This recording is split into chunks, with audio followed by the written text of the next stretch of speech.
Module Overview. In this module, you'll be guided through the complete workflow for single-use bioreactors, or SUBs, from bag installation to safe operation, and finally, shutdown and disposal.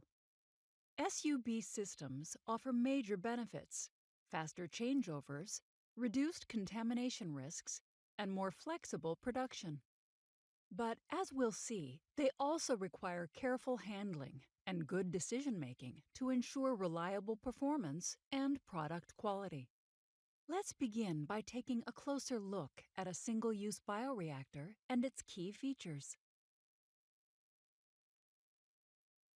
How the module works. This module uses a show, try, test approach to support your learning. Show.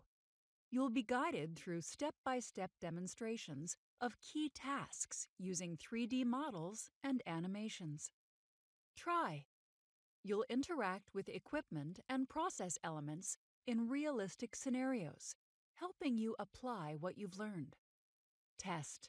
At the end of the module, you'll complete a formal assessment to check your understanding of the procedures, risks, and best practices involved in working with single-use bioreactors.